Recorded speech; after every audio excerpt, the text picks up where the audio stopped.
বিসমিল্লাহির রহমানির রহিম। হে সমস্ত জগতবাসী, আজ আমি আয়েশা চিস্তি বিশ্ব আধ্যাত্মিক জ্ঞান সঞ্চার দরবার শরীফ হইতে আমার পিতা শামীম আলী চিস্তির গ্রন্থ থেকে কিছু আলোচনা। গ্রন্থটির নাম হলো শরীয়তের পেট থেকে হাকিকত ও মারিফতকে উদ্ধার। তো আজকের আলোচনাটি যদি কেউ মনোযোগ সহকারে শুনেন তাহলে সকলের কাছেই ভালো লাগতে পারে। আজকের আলোচনাটি হলো গোসলের ফরজ নিয়া। গোসলের ফরজ কত প্রকার?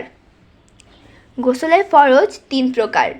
কুলি করা, নাকে পানি দেওয়া, সমস্ত শরীর ভালো করে ধৌত করা। প্রথমে কুলি করা। আমি একজন কামেল পীরের হাতে হাত রাখিয়া বলতেছি আর তওবার সাথে বলিতেছি যে আমি আমার এই মুখে খারাপ কোনো খাদ্য খাইব না, মুখ দ্বারা মিথ্যা কথা বলবো না, আমার মুখে কথা কাউকে আঘাত করিব না। যদি এই আইন মানিয়া চলি তবেই আমরা গোসলের ফরজ মানা হইল। তারপর নাকে পানি দেওয়া। এই নাক দ্বারা কোনো কুঘ্রাণ নিব না এবং অন্য বাড়িতে ইলিশ মাছ ভাজতেছে ওই ঘ্রাণও নিব না, কারণ গন্ধ যদি আমার নাকে যায় তাহলে আমার খাওয়ার স্বাদ উঠবে আর সেই কাজটা একেবারেই ঠিক না। তবে মনে রাখতে হবে আমার মধ্যে বুধ আত্মা জাগ্রত আছে, খাওয়ার প্রতি লোভও আছে, তাই সেই বুধ আত্মাকে নিয়ন্ত্রণ করার জন্য সাধনা করিতে হবে।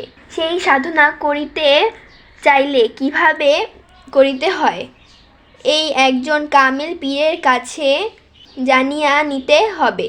যদি মানি বা সাধন করিতে সক্ষম হই তবেই আমার অজু হইয়া যাবে।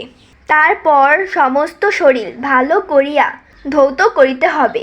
একজন পীরের কাছে যাইয়া বায়াত গ্রহণ করিলে এবং তাহার সমস্ত কর্ম বা আইনগুলো মানিয়া নিব, তখনই আমার এবং আত্মার গোসল হইয়া যাবে। তখনই আমার আল্লাহ তাআলার প্রতি প্রেম আসিয়া যাবে ইনশাল্লাহ। তো হে সমস্ত জগতবাসী, আজকের আলোচনাটি এতটুকুই।